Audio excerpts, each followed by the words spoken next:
Dean. At thy service. Good in you, boy, and what's that you got into?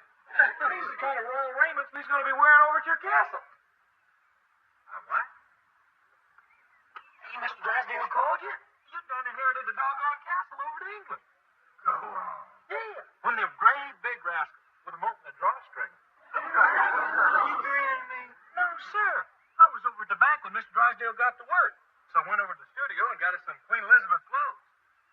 Queen Elizabeth? Oh, yes, sir. She's the Queen of England. I looked her up in a book. These are the kind of clothes you got to wear around her. Everybody? Just us royal folks. This here was worn by Francis Drake. Well, I hope it looked better on her. Francis Drake was a man. A fighting man. A sailor. You see how they run around like that? Better be a fighting man. Have you seen... Oh, excuse me, ma'am. No, you should... Jeff! Sir Jethro. Head varlet to His Majesty, the Earl of Clanton. Jim, what is this? You don't call him Jed. He is royalty. And you're just a commoner. One of his oaths. You got to bow and scrape and grovel in front of him. And me too, because I'm his royal nephew. Give me that piece of leather. You hit the boy. Hit me? Huh?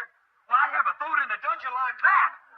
Folks don't run around hitting members of the royal family. No, sir, no. Never. Now you done it. Now you done it. Wait till the Queen hears about this. You done laid your hands on my royal person. You don't get your royal person into some decent clothes, I'm gonna lay more than hands on you. The boy's excited. He got hold of some story about me inheriting the castle. Let's listen to what he got to say. I ain't listening to no nut that runs around in velvet bloomers and wears a woman's hat. These here is royal raiments. This here is what the Queen favors for her nuts. What she sleeps in is her own business. Well, they're just flounting. That's you, Jethro? Susan Barry, my royal maid.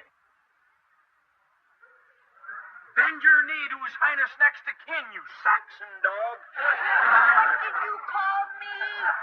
When you gonna get it through your peasant head that you ain't got royal blood like us? Now, hold on. That's true. But Uncle Jed, it's true. I mean, sire, she's just your mother-in-law. She ain't blood kin to you like Ellie and me, but that makes her a vassal. She's got to do our bidding and walk 3 paces behind us. That's what I'm saying. No. That's all right, Jim. I don't mind walking behind Jethro. That's more like it, knave.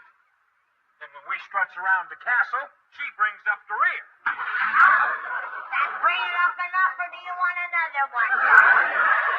Anyway, what did Mr. Drysdale say? Oh, he's on his way over. You done inherited yourself a castle. See? I told you. Quick, everybody. Let's get into our royal raiment. After you.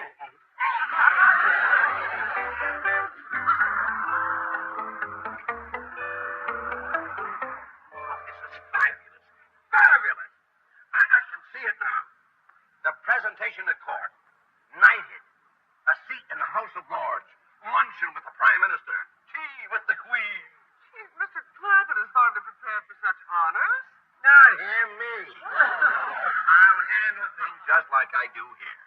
The Clampetts will stay at the castle. I'll be up in London, receiving the honors, banking the money. Money. From the tenants who live on the 10,000 acres surrounding the castle.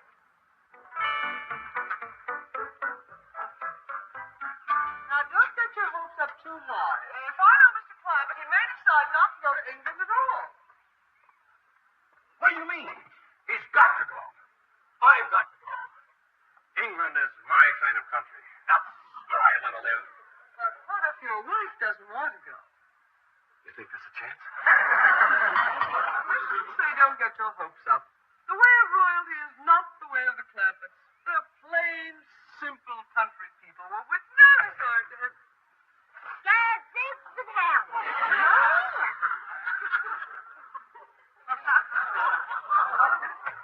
Royal cousin, some commoners is here. Are you like the castle dress, aren't you, pretty? Beautiful. Yes, but a they don't wear things. Quiet. Doggone! When you hear someone knocking at the boat, you're supposed to let down the drawstring. Tell me something. How do you housebreak a home? Oh? I done got her oast clothes and everything. But you ain't brother worth shucks. Hey, you! Come on in here.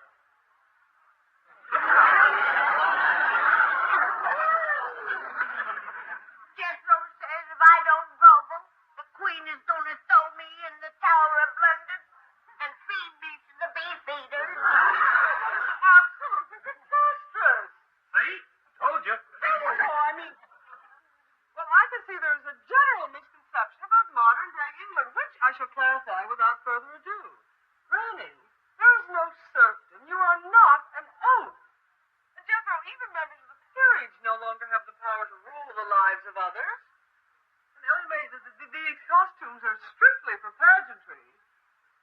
And there is no debtor's prison, no torture for those overdrawn at the bank. Will you stop putting England down? You mean the Queen ain't going to feed me to the beefeaters? Of course not. Why, you?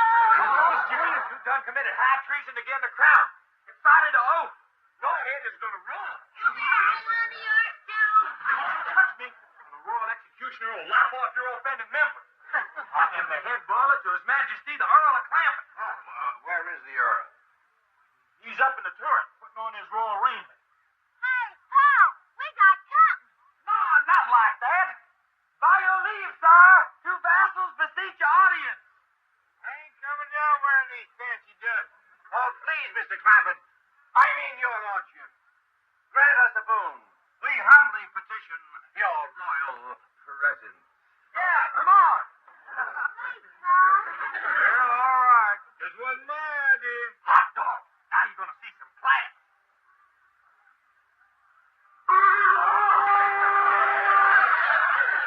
All hail His Majesty, Earl of Clampett. Neil. Yes.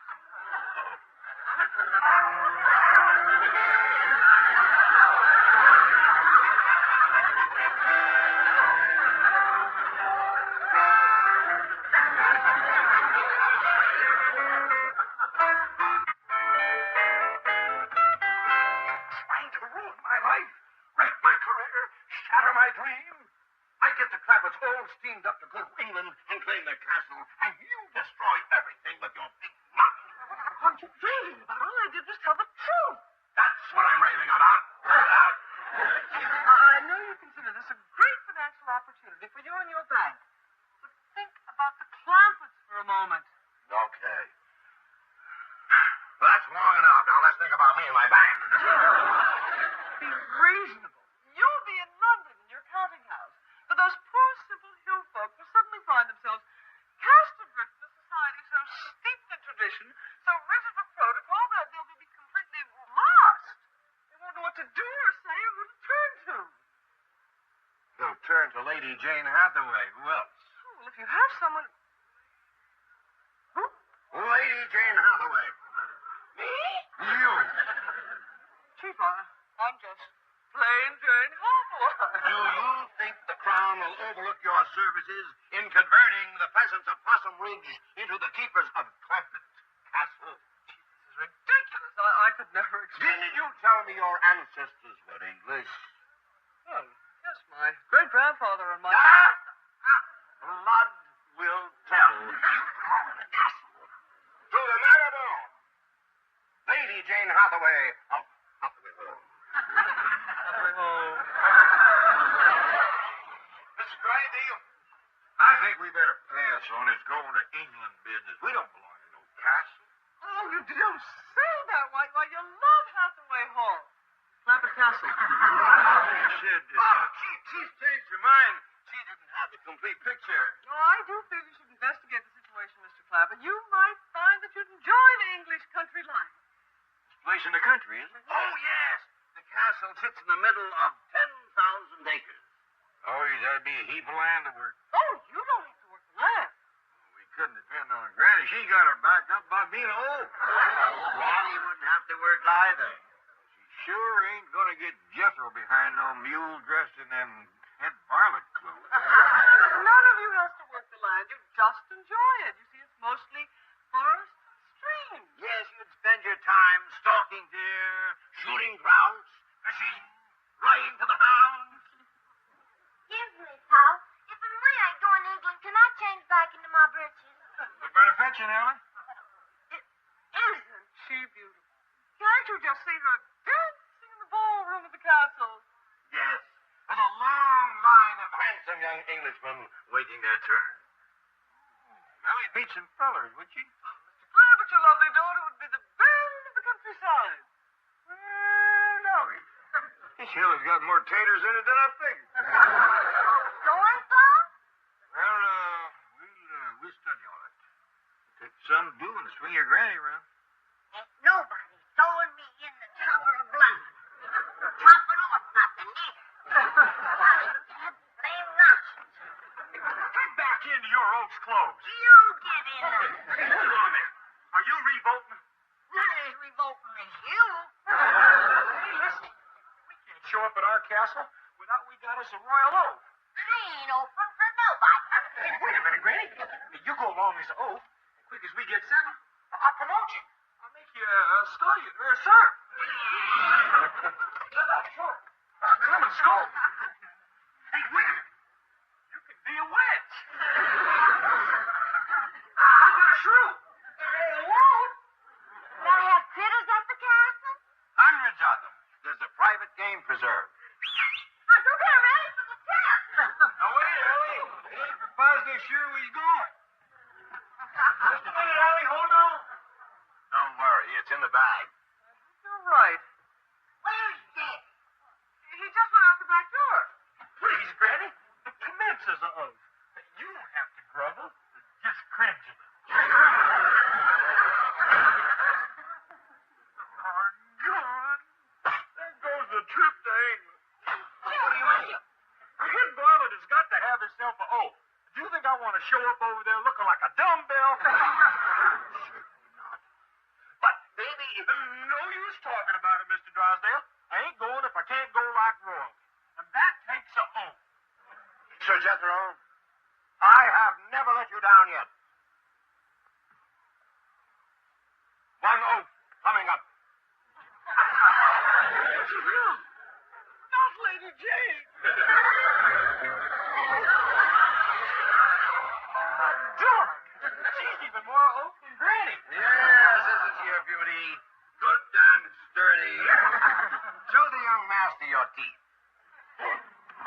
Granny happy. Now she can be a drudge or a troll or something.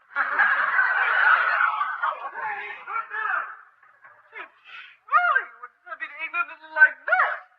They sent us Twiggy, didn't they? Where is I? Come on, relax. I was joking. It was just to keep Jethro happy. Well, somebody should tell Jethro that he's looked up the wrong Queen Elizabeth and is 400 years of past. All in good time. Now, let's not rock a happy boat. Now, you get busy and arrange for passports and buy airline tickets for all of us. Right, Steve. Hurry and change. What do you mean? Change. Maybe oaths go for half. What are you doing dressed like that? I'm going to the passport office with the rest of you. Not wearing royal raiment, you ain't. You give a drudge an inch and she takes a mile. Now, hold on. Kid says I'm just as good as the rest of you.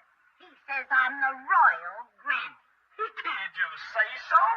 But there's got to be a ceremony. Did he take his sword out and drub you? Of course not. Then it ain't official. He can't either. Boy, if Queen Elizabeth ever finds out the shortcut you peasants is taking, she... Oh, shucks. Kneel down, I'll do it myself. Paul! Paul! Paul, run! Jethro sent out a knife already.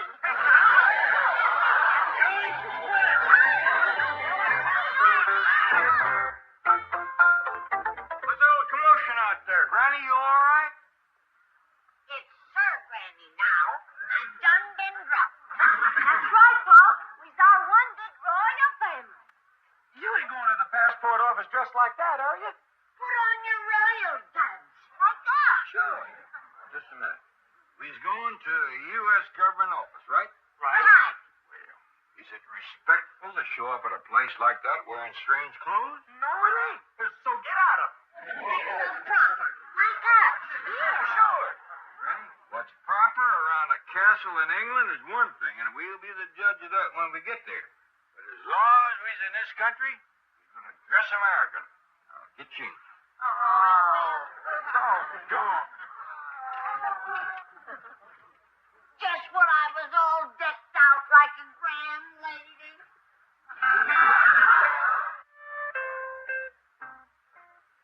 Honey, is this the place where you get passports? That's, right. We take 4 of them, please, sir. Well, I'll, take your applications one at a time. Who'd like to be first? I'll go first, because I was the one with the education. That way they can see how it's done. Fine. Raise your right hand, please.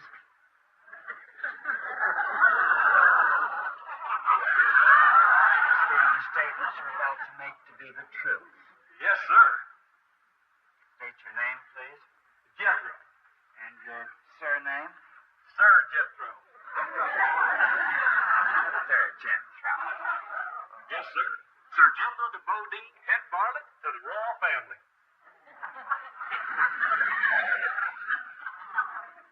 That's the royal family. Yes, sir. The big one is the Earl of Clampett himself. The girl is my royal cousin. And the little one, she used to be an oaf, but I done knighted her. This actually didn't want us to wear no royal raiments till we got over to our castle. You have a castle. Yes, sir. Them great big rascals with a wall around it and towers and dungeons and such. And bars on the windows. Sure. Lots of attendants. A castle ain't a castle without its crawling with varlets and trolls and churls and such. And keepers. Tell me something, Sir Jethro. Is this a rib? No, sir. That's a nose. Oh, my goodness.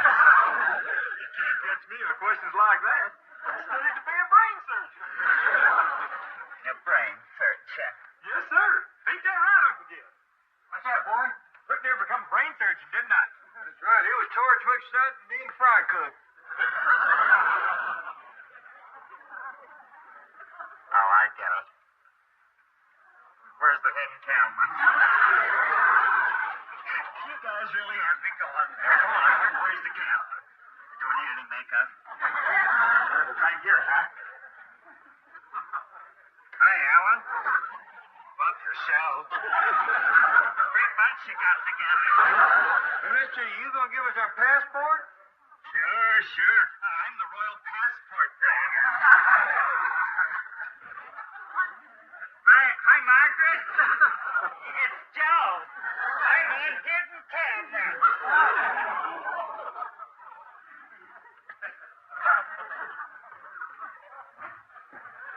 Hi, kids. It's Daddy. I'm on television. He acts like he saw it on hidden nut. Listen, you. Come down from there. We're busy. Oh, a miniature. One of those old Japanese jobs. I ain't neither.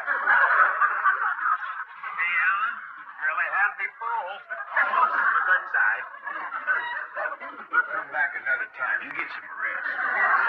Put your feet up. Hello? What? Come on. Where are you? Where you got it? Someplace here, Alan. If he's the U.S. government, I'm kind of glad he's going to England. Excuse me, Miss Jane, but I reckon you'd be wanting to wear this on the plane. Oh, Jethro, you dear thoughtful boy. Get your oath suit. You left it at the house. But you don't really... I can't arrive in England wearing this. You know, just a doggone minute. You and Mr. Drysdale promised me I'd have a oath. And we never break our promise. Oh, gee. England expects every oath to do her duty. Pardon me, chaps. I must speak to one of my clerks. got to travel without my royal raiment and my falcon, but a knight just can't show up without his oath. It just ain't done. I like that about you, Jethro. You want to be authentic. Yes, ma'am. And that's why I can't be your oath. Uh-huh. I looked it up, but an oath is a man. Yeah, come to think of it, all the pictures I seen of oaths and knaves and such was men. There you are. Yeah, but where am I going to find me a man oath this late? Not now, Beans. Here in a fortnight or so. Miss Hathaway, Sir Jethro is waiting for his oath. And we never break a promise, do we, Chief? Never. 1-0. Coming up. That's the spirit.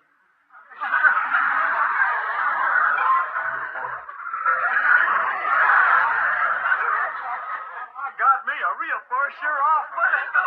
Let's go. Now, Jethro, wait. You don't want to be seen with me like this. I just spent $500 for that beautiful English outfit. Now, can't let that go to waste, huh, Father? Yeah, you're right. Let's go. You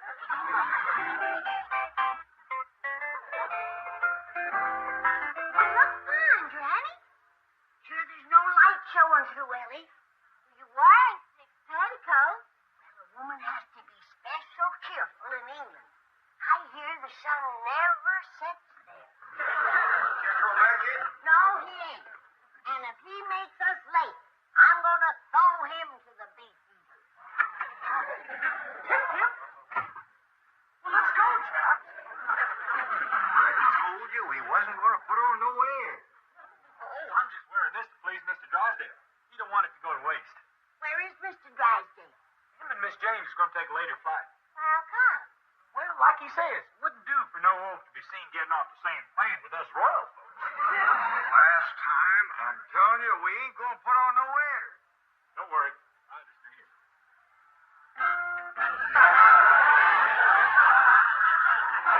How about it? Too late to undo it now. We'll miss our plane. Yeah, we're gonna be late. Hey, that throne ain't for you. It's for His Royal Highness. Let's go, boy. Well, look at you. That throne. Drive on, boy. Take the oath out of the country, but you can't take the country out of the oath.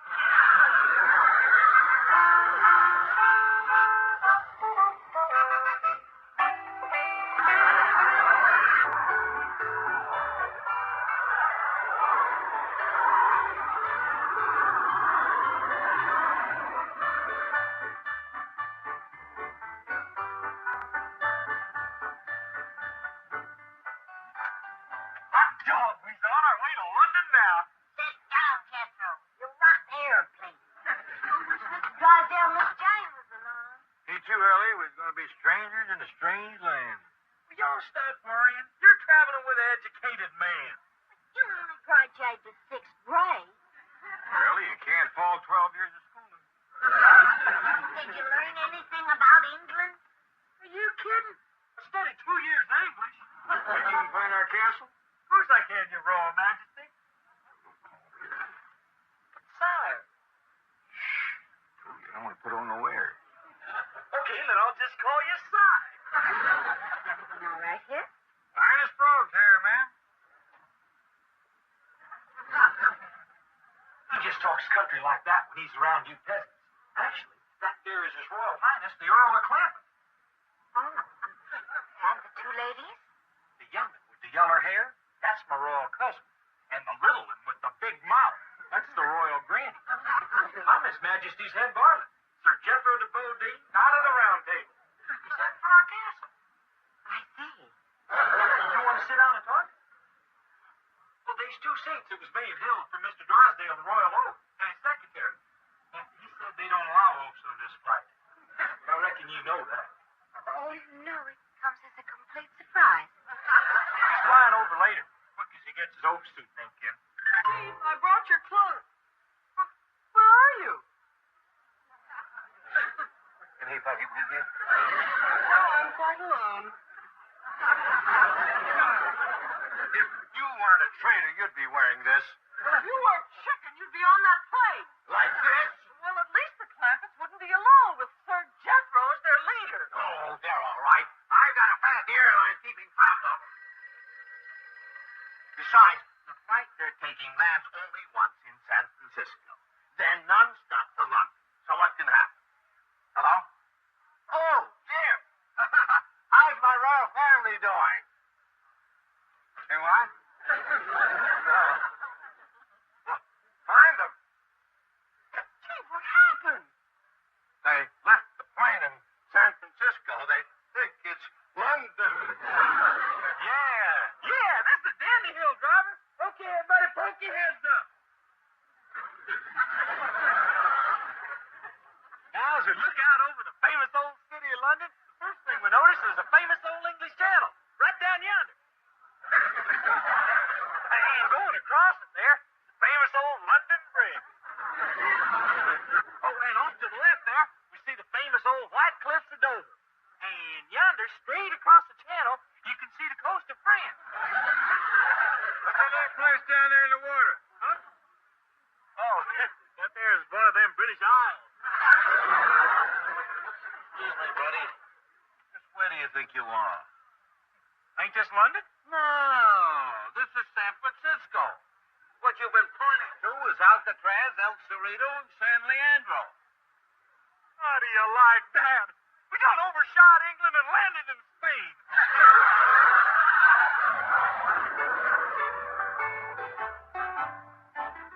Matt. Oh, thank you, ma'am. I'm sorry you had to wait for us. Glad to do it. Where were you? The royal nut there was showing us the White Cliffs of Dover. Right, boy. Well, he thinks he's so all-fired smart. Yeah, and he didn't know London from San Francisco. Well, it just so happens they both look a heap alike from the air. They both got 7 hills. I believe that's wrong. Huh? Where? I always wanted to see the pyramids. My mistake. Look, it's almost dinner time. How about some fruit? Well, help yourself, honey. We got a whole basket full there. We brought along everything from sapsucker giblets to potterjank. Well, you see, we didn't know you were going to bring all this food, so we have complete dinners ready to be served. They're included in the fare. Hear that, youngins? We're going to have a fair. A pizza picnic? You're going to have sideshows and freaks? If you ain't, you can borrow ours. Wait a week to London. You're going to be flawed through the fleet.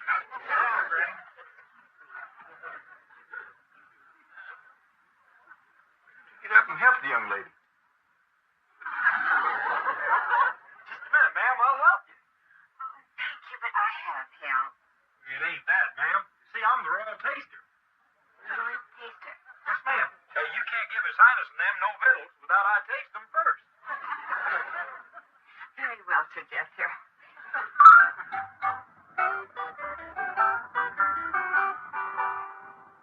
Ned, when do you reckon that fair's gonna commence? I'm getting hungry. Me too, Paul. Look at been taking them so long. They got Jethro helping. You just answered your own question. Patient. There's a heap of work to setting up a fair. You're going to have sawdust to spread around? Jethro's got a whole head full. The boy's back. This royalty business has got him stirred up, but he means well. Excuse me, do you still have that basket of food? Sure do, honey. You need it? I think we might. The royal taster's just gone through 12 state dinners. The royal buzzard! The beast of Montcastle! The creature that's gonna eat England! Get out of there, you 6.5-foot stomach!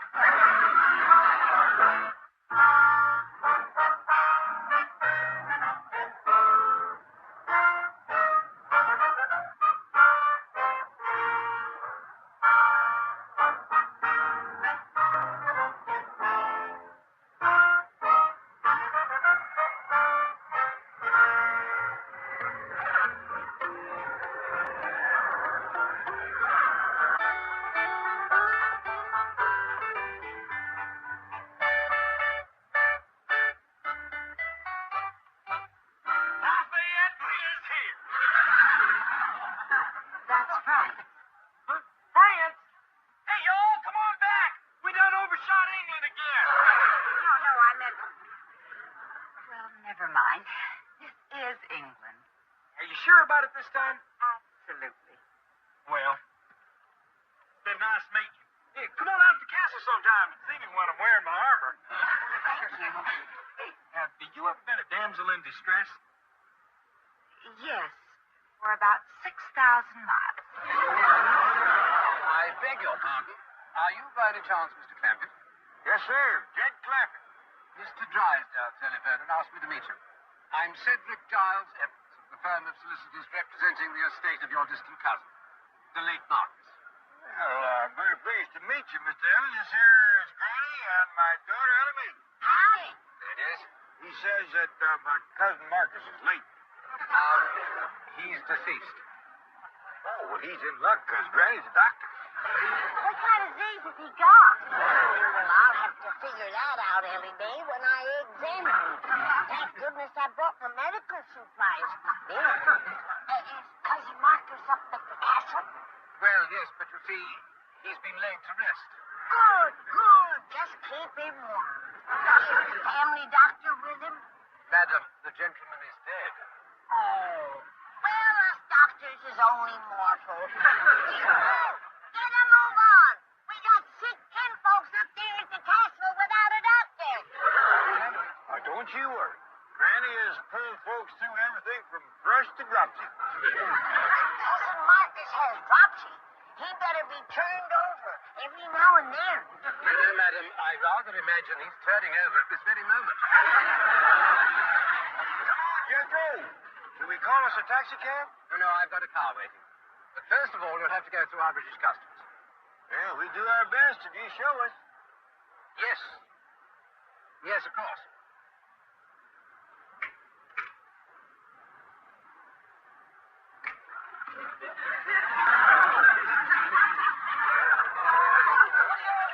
Oh, this here's a British custom.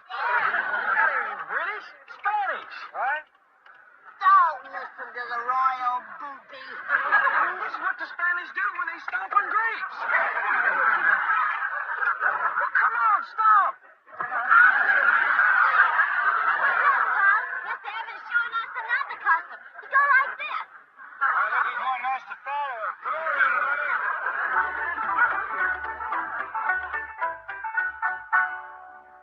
Come on, everybody.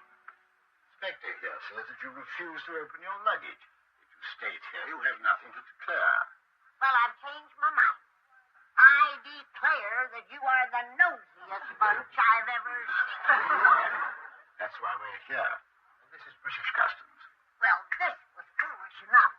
But poking through folks' belongings, you ought to be ashamed. Mr. Clank, did you object to opening his bag?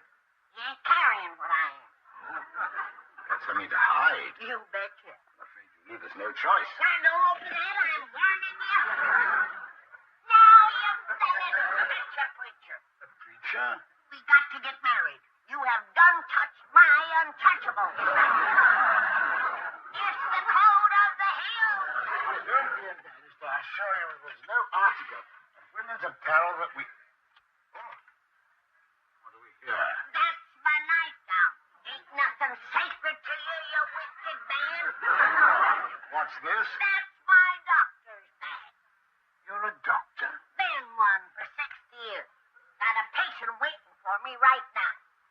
Jed's cousin Marcus is laying up there at the castle with a bad case of bronchitis. We have all them in my medical supply.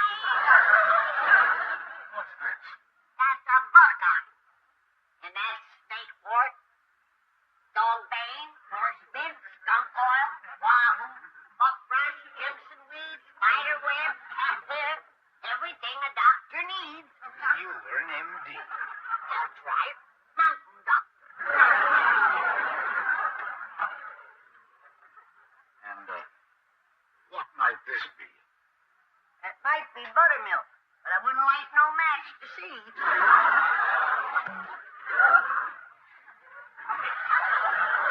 Come now, what is this? That's Tennessee tranquilizer. One of my best homemade cures. What does it cure? What do you got? Madam, I'm afraid my government would not approve of this homemade cure. I ain't too happy about it neither. I mean to say, I cannot permit you to bring it into the country. You should have emptied this jug before you boarded the plane. If I had emptied that jug, I wouldn't have needed no plane. See that these medical supplies are impounded? Yes, sir. Now, wait a minute. I need them things. Granny? You still in here? Oh, come in, Mr. Clampett. This is our Chief Customs Inspector. Howdy. How do you do? I'm Chumley. No, he ain't dead. He's me. Cousin Marcus is laying at death's door, and he's fixing to pound my jug and stuff. I wouldn't pound that jug if I was you. We could all be laying at this store. That stuff will blow stomachs. We only plan holding these supplies pending inspection. Don't believe him, Jed. He's a man of low tomorrow. It's true, Jed. He's a regular rip. Why, he flung open my bag, followed my flimsies, and then wouldn't call a preacher. The cold of the hills don't hold here. That hole's in the four corners of the earth. I say throw down on him with your shotgun. Well, that ain't no way to commence a visit. Well, at least whoop him and get my medicine back. Granny, I hear tell that London is a right good-sized town. You ought to have at least one drugstore. There we are. Sorry for the delay. No harm done. No harm done. If Cousin Marcus dies, he's to blame. And if it happens, you're gonna catch it, you fresh young whippersnapper. Young whippersnapper. Madam, I'm a sexagenarian. You hear that, Jetty? Admit it. Shame on you, sorry. Get me to a drugstore. I said get me to a drugstore. Be quiet, Granny.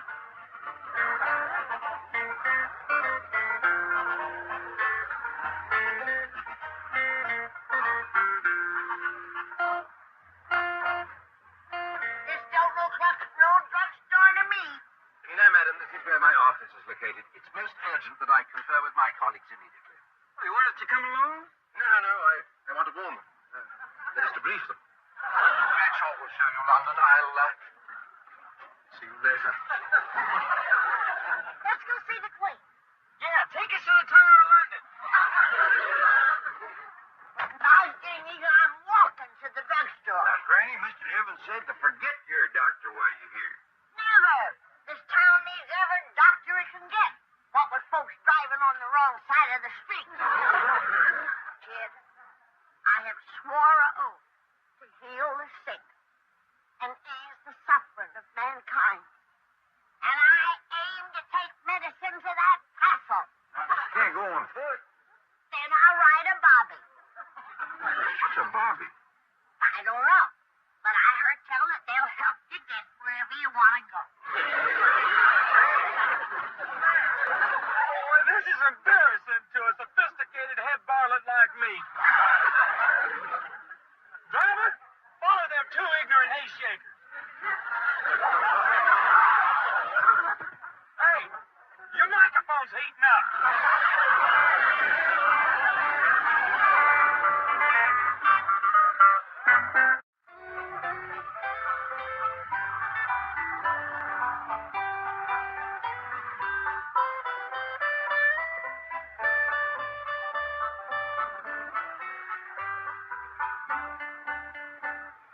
Are you sure this is where you buy medicine? Positive, sir.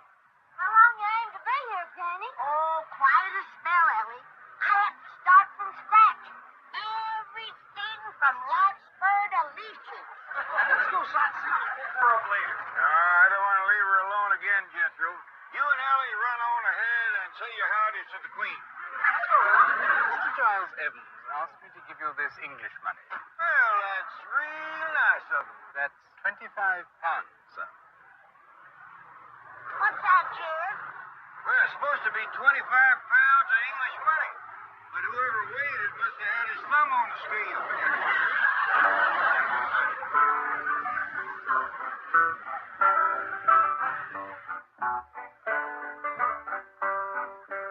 Madam? Good day, sir. Can I be of any assistance? Why, yes, sir. I believe so. Thank you. The doctor here is wanting to stock up on medicine. You're a doctor? I am.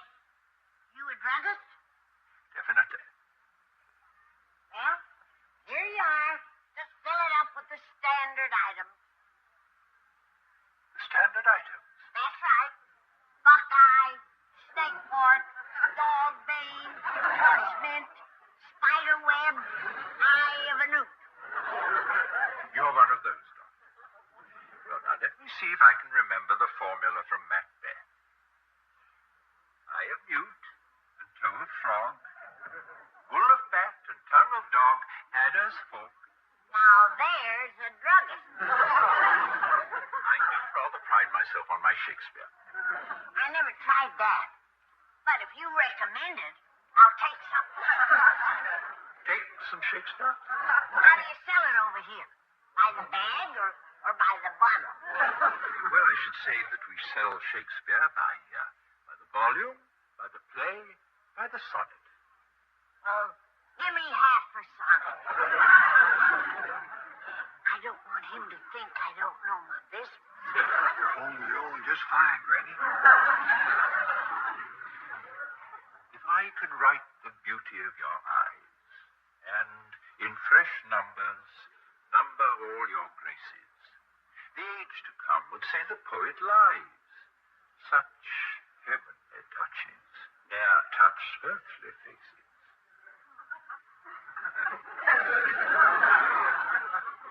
What do you make of that, Jim? He's kind of took a shine to you.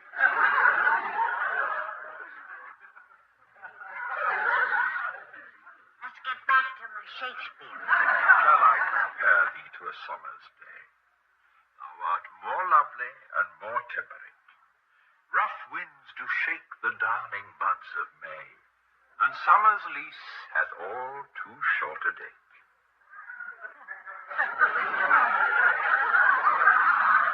He just can't get his mind on business. Told you, Granny, that rascal's took.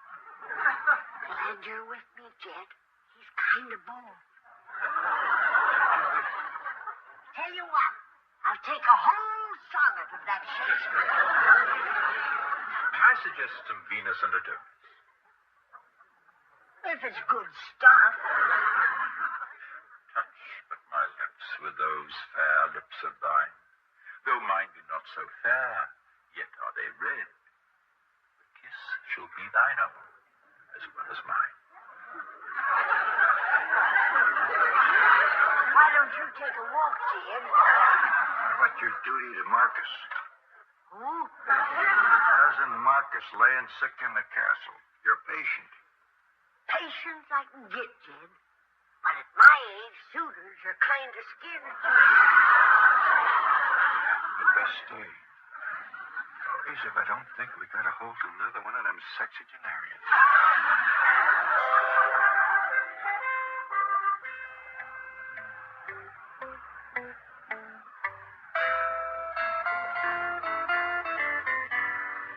Are you sure this is where the Queen lives? Quite sure, sir. This is Buckingham Palace. Hand me the bucket, Ellie.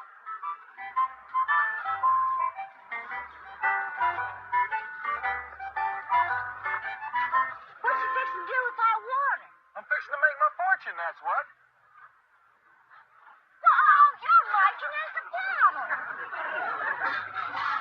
Ellie, man, ain't you never read no history? This how Sir Walter Raleigh become famous. What you mean? Well, one day, Queen Elizabeth come sashaying out of the palace. There was this here puddle. Well, quick as a wink, Sir Walt took off his coat and laid it on the puddle for the Queen to walk over. Well, she was so tickled, she hauled off and gave him Virginia. Thank goodness there's one intelligent member of this here family.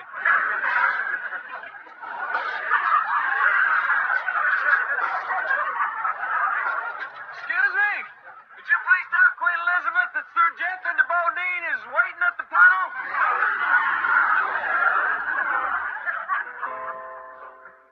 What light through yonder window breaks? It is the east, and Juliet is the sun. Arise, fair sun, and kill the envious moon, who is already pale and sick with grief, that thou, her maid, art far more fair than she. Be not her maid, for she is envious. Her vestal livery is but sick and green, and none but fools do wear it.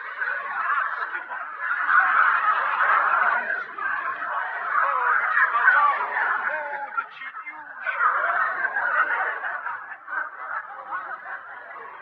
What's the matter with Granny? She done fell under the smell of a drugstore cowboy. Add it to the castle and don't spare the horses. We gotta get there fast. You can mail us the Shakespeare. Bring it yourself, honey.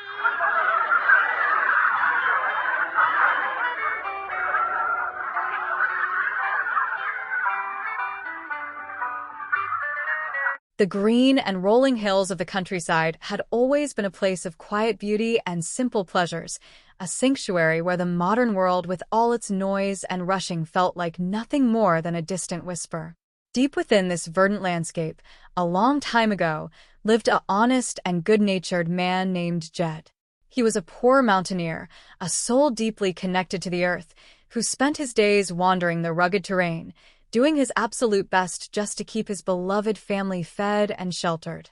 They lived in a modest little cabin where the wood was weathered by the seasons and the chimney constantly puffed out sweet-smelling smoke from a hearth. Jed was a man of few words, but possessed a heart as vast as the open sky, and he looked after his kin with a gentle, protective devotion that defined his entire existence. Then, on one ordinary afternoon, everything changed in a flash of sudden fortune. Jed was out in the woods, tracking through the thick brush, aiming his trusty rifle at some wild game to bring home for dinner. He pulled the trigger, the shot echoed through the trees, but instead of finding the food he had been hunting, his eyes widened as he witnessed something extraordinary happening right before him. Up through the dark, rich soil of the ground, a mysterious black liquid began to bubble and churn, rising in a thick and steady stream. It was a bubbling crude, a massive deposit of oil that had remained hidden beneath the mountain for countless generations. In the world of business and industry, people called it black gold or Texas tea, and it was the kind of discovery that could transform a life in the blink of an eye. Well, the first thing you know, old Jed was a millionaire, possessing more wealth than he or any of his ancestors could have ever dreamed of in their wildest imaginings. The news of this incredible stroke of luck spread like wildfire through the hills, reaching the ears of all his relatives and neighbors. The kinfolk gathered around the cabin, looking at the bubbling well and then at Jed, their faces filled with excitement and a collective sense of wonder. They looked at him and said that Jed really had to move away from there because a man with that kind of immense fortune belonged in a place where opportunities were as grand as his new bank account. They all talked and debated until they reached a grand conclusion, declaring that California was the absolute best place he ought to be, a land of sunshine and endless golden possibilities. So, without wasting another moment, they loaded up their old truck with every single possession they owned, strapping down chairs and pots and pans until the vehicle was practically bursting at the seams, and they removed the Beverly, settling themselves right in the heart of Beverly Hills. That is. It was a wonderland of magnificent swimming pools, dazzling movie stars, and grand estates, a world entirely different from the quiet mountains they had always known, and thus began the grand adventures of the Beverly Hillbillies. In the backyard of their sprawling new mansion, where the grass was clipped perfectly and the sun shone brightly on the pristine stone pathways, a most unusual sight was taking place on a crisp morning. Jethro, Jed's energetic and robust nephew, was marching around the patio with an inflated sense of grandeur, holding his head high and wearing an outfit that looked as though it had been taken straight out of a medieval theatrical production. He puffed out his chest, looked toward his uncle, and shouted in a booming, dramatic voice, "Oinks and tally-ho, my liege," announcing himself as Sir Junko de Bodine, at thy service. Jed, who was sitting comfortably in a lawn chair while enjoying the morning breeze, looked up from his reflection, completely bewildered by his nephew's bizarre behavior and even more puzzled by the heavy, velvet garments the young man was wearing. Jed shook his head slowly, a look of mild amusement on his face, and asked what in the world had gotten into him, and more importantly, what kind of ridiculous costume he had gotten himself into. Jethro grinned widely, adjusting a large, feathered hat on his head, and proudly explained that this was exactly the kind of royal raiment he was going to be wearing over at their new castle. Jed blinked in utter confusion, repeating the word castle with a heavy sigh of disbelief, wondering if his nephew had finally stayed out in the sun for a bit too long. Just then, Jethro stepped closer, his eyes sparkling with absolute certainty, and asked if Mr. Drysdale had called him yet to deliver the incredible news. He insisted that Jed had just inherited a genuine, honest-to-goodness doggone castle over in the distant country of England. Jed smiled patiently, telling the boy to go on with his wild stories, but Jethro refused to back down, gesturing wildly with his arms to describe one of those grand, massive rascals of a building, complete with a deep moat and a wooden drawstring bridge that could be pulled up to keep out intruders. While Jethro was spinning his grand tales of knights and fortresses, Daisy May Moses, affectionately known to everyone as Granny, came walking out of the kitchen door, wiping her hands on her apron and looking thoroughly skeptical. She listened to Jethro for a moment, her sharp eyes narrowing as she looked at his velvet bloomers, and asked Jed if he was actually agreeing with the boy's nonsense. Jed quickly shook his head, assuring her that he was not agreeing at all, but Jethro interrupted them both, explaining that he had been over at the bank when Mr. Drysdale received the official word from overseas. Driven by his immense excitement, Jethro had immediately rushed over to a local movie studio wardrobe department and managed to acquire some authentic Queen Elizabeth clothes for the entire family. Granny looked at him, her eyebrows raising to the top of her forehead, and asked in a sharp tone if he meant Queen Elizabeth. Jethro nodded enthusiastically, confirming that she was indeed the famous Queen of England, a fact he had personally looked up in a big history book, and he declared that these were precisely the kind of sophisticated clothes they all had to wear around her. Granny snorted with disdain, asking if anybody else was expected to dress like characters in a play, to which Jethro replied that it was just for us royal folks, pointing proudly to his tunic and stating that this exact style was once worn by the legendary Francis Drake. Granny looked at the velvet fabric, shook her head in disapproval, and remarked that she certainly hoped it looked a whole lot better on her than it did on him. Jethro chuckled, correcting her by explaining that Francis Drake was actually a man, a fiercely brave fighting man, and a highly respected sailor.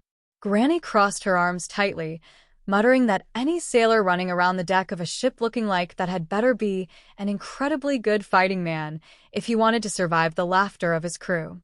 At that moment, Granny turned her attention away from Jethro and looked around the yard, calling out for Jed, but as she turned, she came face to face with Jane Hathaway, the sophisticated and always professional secretary of Mr. Drysdale. Jane stopped dead in her tracks, her jaw dropping slightly as she took in the sight of Jethro in his full historical costume, and she cleared her throat politely, saying, "Excuse me, ma'am," because she had absolutely no idea that they were in the middle of a private costume rehearsal.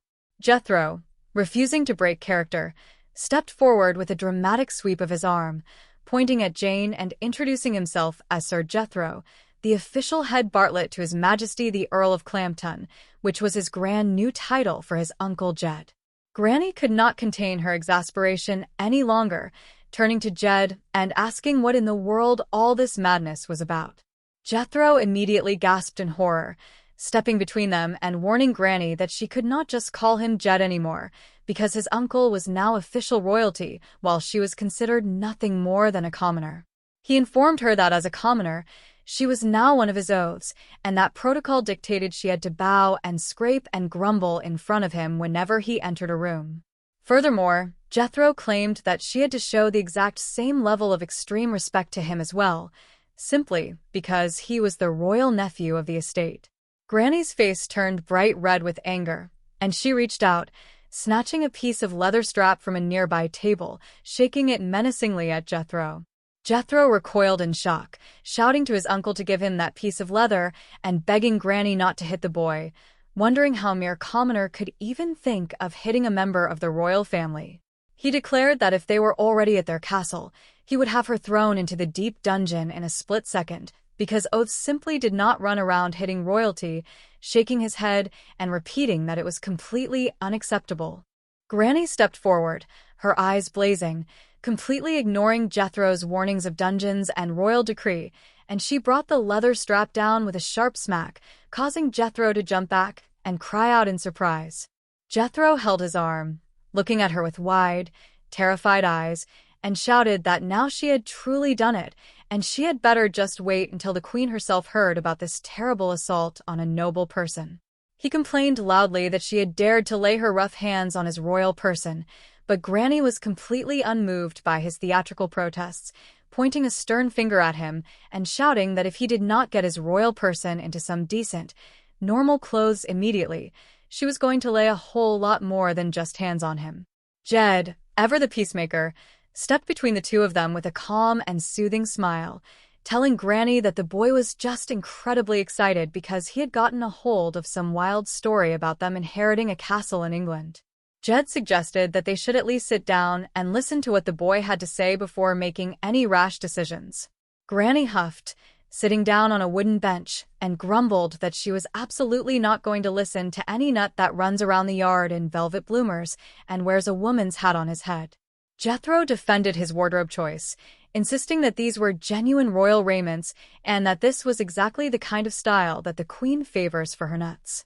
Granny rolled her eyes toward the sky, muttering that whatever the queen decided to sleep in or wear in her own house was entirely her own private business, but it had no place in Beverly Hills. As the argument began to cool down, Ellie Mae, Jed's beautiful and nature-loving daughter, came running out from around the corner of the mansion, accompanied by Miss Newtonberry, a local woman whom Jethro had apparently recruited for his royal court. Jethro's eyes lit up when he saw them, and he turned to Jane Hathaway, calling out to her as Miss Clousey, declaring that he had just found the perfect addition to their royal staff. Granny squinted at the newcomer, asking Jethro if that was really him talking, while Jethro formally introduced the young woman as Miss Newtonberry, his newly appointed royal maid. Jethro then looked directly at Granny, puffing out his chest once more, and commanded her to bend her knee to His Highness's next of kin, calling her a Saxon dog in the process. Granny snapped her head around, her eyes narrowing into dangerous slits as she demanded to know exactly what he had just called her. Jethro, entirely oblivious to the danger he was in, asked her when she was finally going to get it through her peasant head that she simply did not possess the same noble royal blood that flowed through his and Jed's veins. Jed quickly stepped in, raising a hand and telling Jethro to hold on and calm down, but Jethro turned to his uncle, protesting that it was all historically accurate. He argued that since Granny was just Jed's mother-in-law, she was not of the direct bloodline like Ellie Mae and himself, which legally made her a vassal who was required by law to do their bidding and walk exactly 3 paces behind them whenever they went out in public. Jed shook his head, a look of deep weariness crossing his face as he told Jethro that all of this talk was absolute nonsense and had nothing to do with real life. Surprisingly, Granny suddenly smiled, a mischievous glint appearing in her eyes as she stood up and told Jed that it was completely all right, and she actually did not mind walking behind Jethro at all. Jethro grinned triumphantly, clapping his hands together and declaring that her submission was much more like it, calling her Maeve and stating that when they all stretched around the castle grounds, she would perfectly bring up the rear. Before Jethro could even finish his sentence of victory, Granny stepped up right behind him and delivered a powerful, well-aimed swat to his backside with her broom, sending him stumbling forward across the patio. She looked at him with a proud smirk, asking if that was bringing up the rear enough for him, or if he wanted her to give him another one just to be absolutely sure. Ellie Mae giggled at the sight, while Jed turned to Jane Hathaway, trying to steer the conversation back to reality, asking her what Mr. Drysdale had actually said about this whole situation. Ellie Mae jumped in, explaining that the banker was currently on his very way over to the mansion, and she confirmed that Jed really had inherited himself a massive castle. Jethro, rubbing his sore backside, looked at Granny and shouted that he told her so, urging everyone to quickly get into their royal clothing so they could practice their grand entrance. He swept his arm toward the house, bowing deeply to Jed, and said after you, old man, as he escorted his uncle toward the door. Meanwhile, back at the Commerce Bank in downtown Los Angeles, Milburn Drysdale, the ambitious and money-minded bank president, was pacing around his luxurious office, rubbing his hands together in absolute delight. He looked at his reflection in the polished glass window and murmured to himself that this entire inheritance was fabulous, absolutely fabulous, as he could already see the grand future unfolding before his eyes. He envisioned the magnificent presentation to the royal court, Jed being formally knighted by the crown, securing a permanent seat in the prestigious House of Lords, followed by a lavish luncheon with the Prime Minister and culminating in an elegant afternoon tea with the Queen herself. Jane Hathaway, who had just returned to the office to report on the situation, looked at her boss with a skeptical expression, noting that Mr. Clampett was hardly prepared for such grand aristocratic honors. Mr. Drysdale laughed loudly, waving his hand dismissively, and clarified that he was not talking about preparing Jed, but rather he was talking about preparing himself, because he fully intended to handle all the official matters just like he did here in California. He explained that while the Clampetts would stay comfortably at the castle out in the countryside, he would be up in London, receiving all the high honors and personally banking all the immense money. Jane questioned what money he was referring to, and Mr. Drysdale explained with a greedy smile that the wealth would come from the thousands of tenants who lived on the 10,000 acres of prime land surrounding the castle. However, Jane warned him not to get his hopes up too high, because if she knew Mr. Clampett's modest nature, he might just decide not to go to England at all. Mr. Drysdale's face dropped in horror, and he demanded to know what she meant by that, insisting that Jed absolutely had to go, because England was exactly his kind of country, and that was where he desperately wanted to live and conduct business. Jane raised an eyebrow, asking him what would happen if Jed's family, or even his wife's memory through Granny, did not want to make the massive move across the ocean. Mr. Drysdale panicked, asking if she truly thought there was a chance they would refuse, and Jane replied that she should not say don't get your hopes up, but the truth was that the complicated way of royalty was simply not the way of the Clampetts. She reminded him that they were plain, simple country people with absolutely no materialistic desires or need for grand titles. Just as they were discussing this, the door to the office flew open and Jethro marched in, still wearing his velvet costume, followed by Ellie Mae and Granny. Jethro raised a hand, shouting for the peasants to be quiet because the commoners had officially arrived, causing Mr. Drysdale to force a bright, welcoming smile onto his face. Ellie Mae stepped forward, twirling around in a dress that looked like a cross between a pioneer gown and a medieval tunic, asking how they liked her castle dress and if it was not the prettiest thing they had ever seen. Mr. Drysdale complimented her appearance, but Jane muttered quietly that it was beautiful. Yes, but only they do not actually wear that sort of thing in modern England. Jethro ignored her, shouting for the commoners to be quiet, and complained that when someone knocks at the door, people are supposed to let down the door string to let them in. He turned to Mr. Drysdale, asking a ridiculous question about how one goes about housebreaking an oath, explaining that he had bought all the proper clothes for his oath, but Granny simply refused to grovel in the shucks like a proper servant.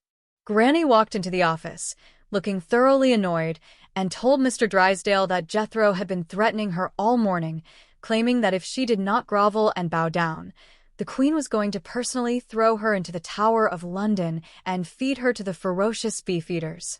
Jane Hathaway immediately spoke up, stating that such an idea was absolutely preposterous and had no basis in reality whatsoever.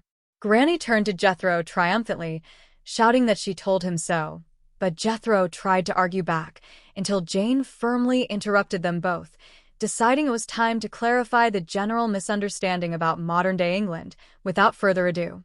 She looked at Granny, gently explaining that there was no such thing as an oath anymore, that Granny was definitely not an oath, and she informed Jethro that even members of the peerage no longer possessed the legal power to rule over or dictate the lives of others. She turned to Ellie Mae, explaining that those elaborate costumes were strictly used for historical pageantry and historical festivals, and she assured everyone that there was no desert prison or horrific torture waiting for people who happened to be overdrawn at their bank. Mr. Drysdale shot Jane a furious look, whispering through his teeth, asking her if she would please stop putting England down and ruining his grand plan. Granny, looking relieved, asked if that meant the Queen was not going to feed her to the beef-eaters after all, and when Jane confirmed it, Granny turned on Jethro with a fierce glare, shouting, "Why, you little rascal," realizing she had been tricked. Jethro, realizing he was losing control of his royal court, pointed a finger at Jane Hathaway and accused her of committing high treason against the crown by inciting an oath to rebellion, warning her that her head was surely going to roll for this. Granny stepped up to him, swinging her purse and warning him that he had better hang on to his own head, telling him not to dare touch her, or the royal executioner would personally lop off his offended memory. Jethro cowered slightly, declaring that he was the official head Bartlett to His Majesty, the Earl of Clampett, and he looked around the office, asking where the Earl had gone. Right on cue, Jed stepped into the room, wearing his comfortable old flannel shirt and his weathered blue jeans, looking completely unaffected by all the royal drama. Jethro groaned in disappointment, calling out to his father, but then corrected himself, bowing deeply and saying, "By your leave, sir," announcing that two humble vassals were beseeching his audience. Jed sighed, looking down at his regular clothes, and told Jethro that he was absolutely not coming down or going anywhere wearing those fancy, uncomfortable duds. Mr. Drysdale immediately rushed forward, falling to his knees in front of Jed, crying out, "Please, Mr. Clampett, I mean your lordship, grant us a boon, as we humbly petition your royal presence to accept this grand inheritance." Jethro joined in, urging his uncle to come on and accept the title, and Jed reluctantly thanked them, though he made it very clear to everyone in the room that none of this madness was his idea. Jethro cheered, shouting "hot dog," and declared that now everyone was finally going to see some real class, shouting for all to hail His Majesty, the Earl of Clampett, and commanding Granny to kneel, oath, which only earned him another sharp glare from the old woman. Later that afternoon, back in Mr. Drysdale's private inner office, the banker was holding his head in his hands, pacing frantically back and forth in front of Jane Hathaway's desk. He slammed his hand down on the wood, accusing her of trying to completely ruin his life, wreck his hard-earned career, and shatter his beautiful financial dream. He complained bitterly that he had finally gotten the Clampetts all steamed up and excited to go to England to claim their grand castle, only for Jane to destroy everything with her big mouth by telling them the truth about modern society. Jane stood her ground, looking at him calmly, and asked if he was truly raving and shouting at her just because she chose to tell the simple truth to an innocent family.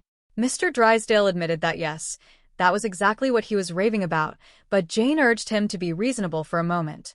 She pointed out that while he would be perfectly comfortable in London, sitting inside his fancy accounting house and managing the money, those poor, simple hill folk would suddenly find themselves completely cast adrift in a foreign society that was so deeply steeped in ancient tradition and so rigid with complex protocol.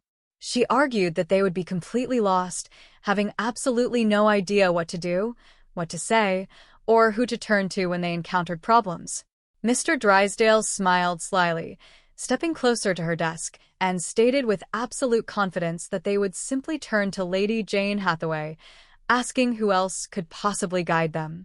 Jane blinked in surprise, repeating the title with a confused look, and Mr. Drysdale confirmed that he meant her, which caused Jane to scoff, reminding him that she was just plain Jane Hathaway.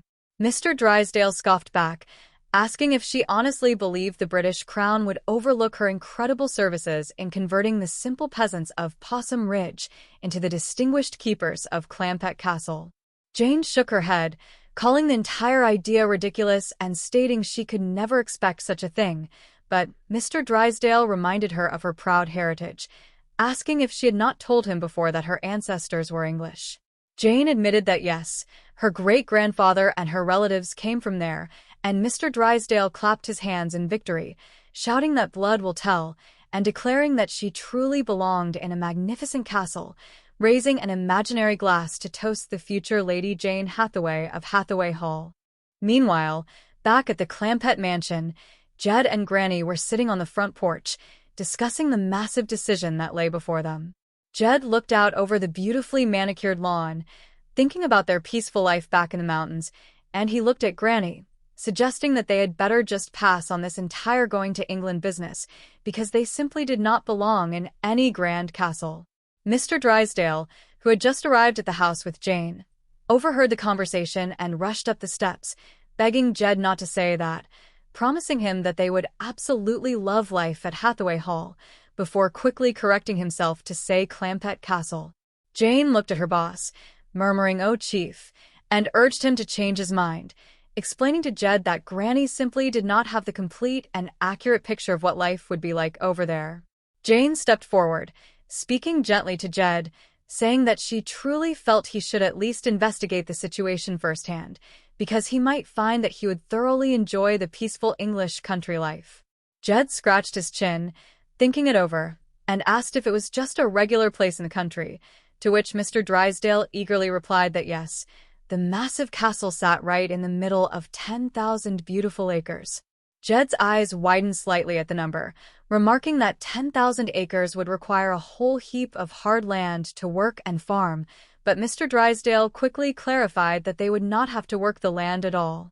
Jed shook his head, stating that they certainly could not depend on Granny to do heavy farming anymore because she had gotten her back up by being old and tired, but Mr. Drysdale assured him that Granny would not have to lift a single finger to work either. Jed then looked over at Jethro, who was still practicing his nightly poses, and noted that they sure were not going to get Jethro behind any mule dressed up in those ridiculous head Bartlett clothes. Mr. Drysdale laughed, reassuring the entire family that none of them had to work the land at all, and that their only job was to simply sit back and enjoy it. He explained that the vast estate was mostly made up of beautiful, ancient forests and clear, flowing streams, meaning Jed could spend all his free time stalking deer, shooting grouse, fishing in the rivers, and riding horses to the hounds. Jethro, hearing the mention of horses and hunting, looked down at his velvet outfit and asked his uncle if they were not going to England, if he could please change back into his regular breeches. Ellie Mae then walked out, holding a small injured bird she had found in the garden, and Jane looked at her with a warm smile, remarking to Jed how beautiful his daughter was and asking if he could not just see her dancing gracefully in the grand ballroom of the castle. Mr. Drysdale nodded in agreement, imagining a long line of handsome, wealthy young Englishmen waiting their turn to dance with her, and he urged Ellie Mae to go out and meet some fine young fellas. He turned back to Jed, promising him that his lovely daughter would easily become the most celebrated belle of the entire British countryside. Jed looked at his family, a soft smile spreading across his face as he looked at the ground, uttering his favorite phrase, "Well, doggy," and remarked that this particular hill had turned out to have a whole lot more potatoes in it than he had originally figured. He told Mr. Drysdale that they would study on it and think about it carefully, though he noted it would take some serious doing to completely swing their Granny around to the idea. Granny, who was standing by the front door listening to every word, folded her arms tightly and loudly declared to the entire yard that absolutely nobody was going to throw her into the terrifying Tower of London, and nobody was going to be chopping off a single thing either. She turned to Jethro, commanding him to get back into his old, normal clothes immediately, pushing him toward the house and telling him to get in there. Jethro resisted, looking hurt, and asked her if she was revolting against the royal authority, to which Granny sharply replied that she was definitely not as revolting as he looked in that velvet outfit. Jethro turned to his uncle, arguing that they absolutely could not show up at their brand new castle without making sure they had a proper royal oath to serve them. Granny snapped back, stating that she was absolutely not open for nobody's servant job, but Jed stepped in to calm her down, suggesting that if she went along with the trip just acting as a temporary oath, as soon as they got settled in England, he would immediately promote her to a higher position. Jethro offered to make her a scullion, or a sir, or perhaps even a shrew, but Granny scoffed at the titles, refusing to be a common scull. Jethro then suggested that she could easily be a witch, which made Granny chase him with her broom again, though Ellie Mae interrupted the squabble by asking if she would be allowed to have all her beloved critters at the castle. Mr. Drysdale assured her that she could have hundreds of animals, explaining that the estate featured a massive, private game preserve where all kinds of wildlife lived freely. Ellie Mae squealed with absolute delight, turning to Granny and telling her to go get ready for the grand trip immediately. Jed tried to call after his daughter, telling her to wait because it was not a positive sure thing that they were going, but Ellie Mae was already rushing inside to pack her things. Mr. Drysdale grinned at Jane, whispering that the trip was officially in the bag, and Jane sighed, saying she truly hoped he was right, before asking where Jethro had gone, to which Granny replied that the boy had just run out the back door to find a solution to his problem. A few minutes later, Jethro came marching back into the living room, looking completely desperate as he approached Granny, begging her to please commence the journey as an official oath, promising her that she would not have to grovel on the floor at all, but rather she just had to cringe a little bit whenever the nobility walked past. Granny threw her hands up in the air, declaring that there goes the entire trip to England, because she refused to deal with a head Bartlett who insisted on having an oath just to satisfy his own pride. Jethro looked at Mr. Drysdale, asking if the banker thought he wanted to show up over in England looking like a total dumbbell without any proper servants. Mr. Drysdale agreed that certainly he did not want that, but before he could offer a solution, Jed spoke up, stating that there was no use talking about it further because he simply was not going to England if he could not go like real royalty, and that required a proper oath. Mr. Drysdale smiled warmly, stepping toward Jethro, and proudly declared that Sir Jethro, he had never let him down yet, and announced that he had one perfect oath coming up right at that very moment. He pointed toward the front door just as Jane Hathaway walked into the house, wearing a traditional, heavy tweed English riding outfit, looking incredibly sturdy and proper. Jethro's eyes widened with joy, and he looked at his uncle, asking if that was not Lady Jane, jumping up and down with excitement as he declared that she was even more of a perfect oath than Granny could ever be. Mr. Drysdale chuckled, agreeing that she was an absolute beauty, calling her a good, sturdy dancer, and jokingly told her to show the young master her healthy teeth. Jethro laughed, stating that this wonderful discovery would make Granny incredibly happy, because now Granny did not have to be an oath and could instead choose to be a drudge, a troll, or something else fun. He ran toward the kitchen, shouting for Granny to come out and hear the good news, while Jane stood in the living room, looking thoroughly confused by her new designation. Granny walked into the room, looking at Jane's heavy tweed outfit, and remarked that surely it could not be a minute like this, asking if the bank had accidentally sent them the famous fashion model Twiggy instead of a real servant. Jethro looked around the room, asking where he was, but Jed chuckled, telling everyone to relax because he was just joking around, and explained that Jane's new role was mostly just to keep Jethro happy and peaceful. Jane sighed, adjusting her collar, and murmured that somebody should definitely tell Jethro that he had looked up the wrong Queen Elizabeth in his history books, considering he was dressing like the 16th century instead of the 20th century. Mr. Drysdale waved his hand, saying all in good time, and urged everyone not to rock a happy boat now that they were all finally in agreement. He turned to Jane, instructing her to get busy immediately, arrange for all their official passports, and buy the airline tickets for the entire family. Jane agreed, saying she would hurry up and change her clothes, but Jethro stopped her, asking what she meant by changing, wondering if perhaps oaths were allowed to travel for half the regular airfare. Granny came out of her room, wearing a grand, oversized dress with an enormous matching hat covered in feathers, and Jethro gasped, asking her what in the world she was doing dressed like that. Granny proudly announced that she was going to the passport office with the rest of them, but Jethro shook his head firmly, telling her that she absolutely was not wearing royal raiment to a government office. He complained that if you give a drudge an inch, she immediately takes a whole mile, but Granny argued back, stating that Jethro had personally told her she was just as good as the rest of the family. She claimed that Jethro had named her the official royal granny of the estate, but Jethro countered that he could not just say so, explaining that there had to be an official ceremony.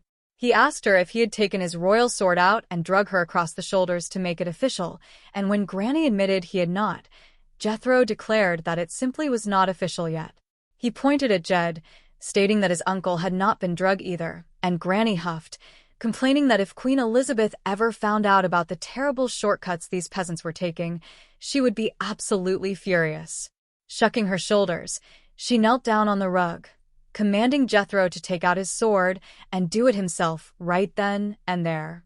Ellie Mae suddenly ran into the room, screaming for her father, shouting that Jethro had done shot a knife on Granny, which caused Jane Hathaway to throw her hands up and shout that she officially quit. Jed walked out of his room, looking at the chaos, and demanded to know what all the wild commotion was out there in the living room. He looked down at Granny, who was now standing up proudly, and asked if she was all right, to which Granny smiled broadly, announcing that it was official, and everyone had to call her Sir Granny now because she had finally been drugged. Jethro nodded happily, telling his uncle that they were now officially one big, happy royal family. But Jed looked at their elaborate historical costumes and asked if they were truly planning on going to the United States Passport Office dressed like characters from a history book. He asked them to think about it, noting that they were going to a serious government office, and asked if it was respectful to show up at a place like that wearing such strange, foreign clothes. Jethro and Granny admitted that it probably was not respectful, and Jed told them to get out of here, go back to their rooms, and dress up proper like normal citizens. Jethro argued that they should look like royalty, but Jed firmly stated that what was considered proper around a castle in England was one thing, and they would be the sole judge of that when they finally arrived overseas. However, Jed made it absolutely clear that as long as they were still standing in this country, they were going to dress American. He commanded them all to go get changed immediately, and Granny reluctantly walked back to her room, muttering that she had spent all that time getting decked out like a grand lady for nothing. A couple of hours later, the family arrived at the bustling federal building in downtown Los Angeles, wearing their neatest, cleanest, everyday clothes. Jed walked up to the reception desk, tipped his hat politely to the serious-looking government clerk sitting behind the counter, and said howdy, asking if this was the official place where a person goes to get passports. The clerk looked up, nodded mechanically, and confirmed that was right, asking how he could help them. Jed smiled warmly, stating that they would happily take 4 passports, please, sir, and thanked him in advance for his assistance. The clerk pulled out a stack of official forms, explaining that he would need to take their applications one at a time, and asked who would like to go first. Jethro immediately stepped forward, raising his hand, and volunteered to go first because he was the one with the high school education, arguing that way the clerk could see exactly how it was done by an educated man. The clerk sighed, instructing Jethro to raise his right hand, and asked the standard legal question if the statement he was about to make was the absolute truth. Jethro nodded solemnly, saying yes, sir, and the clerk dipped his pen in ink, asking him to state his full name for the record. Jethro proudly answered Jethro, and when the clerk asked for his surname, Jethro stated it was Sir Jethro. The clerk paused, looking up from his paperwork, and repeated the name Sir Jethro with a look of pure confusion. Jethro confirmed it, proudly stating his full title as Sir Jethro de Bodine, the official head Bartlett to the royal family. The clerk blinked, repeating the words royal family back to him, and Jethro nodded enthusiastically, explaining that the main figure of their family was the Earl of Clampett himself, pointing over to Jed. He added that the lovely girl was his royal cousin, and pointed at Granny, explaining that the little old one used to be an ordinary oaf, but he had graciously denied it to her and promoted her. He added that His Majesty, Uncle Jed, did not want them to wear their official royal raiments until they actually arrived over at their massive castle. The clerk stared at Jethro for a long moment, completely speechless, and asked if they seriously owned a real castle. Jethro grinned widely, confirming that yes, sir, they had one of those great big rascals of a building, complete with a massive stone wall around it, high towers, deep dungeons, and all such grand things. The clerk, trying to maintain his professionalism, asked if the building featured strong bars on the windows, and Jethro replied sure, it had lots of them, and explained that a real castle simply was not a castle without it was absolutely crawling with plenty of Bartletts, trolls, turtles, and all kinds of servants.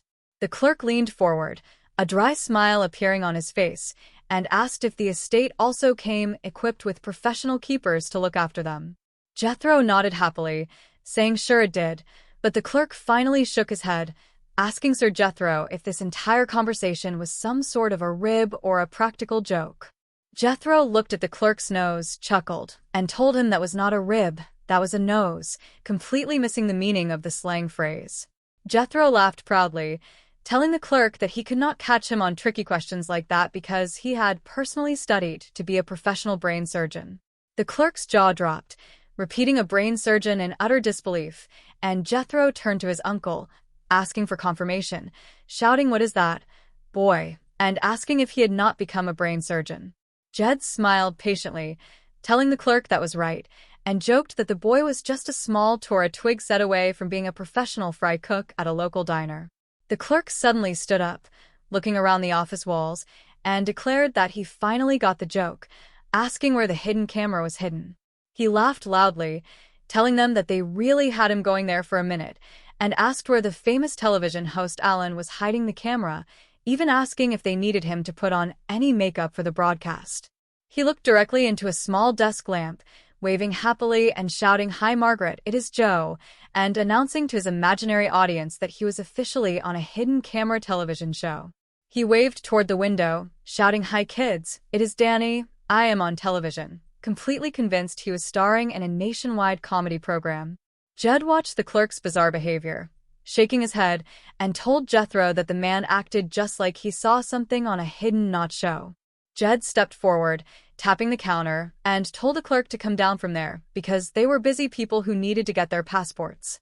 The clerk ignored him, picking up a small stapler and inspecting it, calling it a beautiful miniature Japanese camera, but Jed told him he did not need any of that nonsense. The clerk waved at Jed, telling him that the famous host Alan had really had him fooled, and turned his face to the side, stating that this was his best profile for the camera.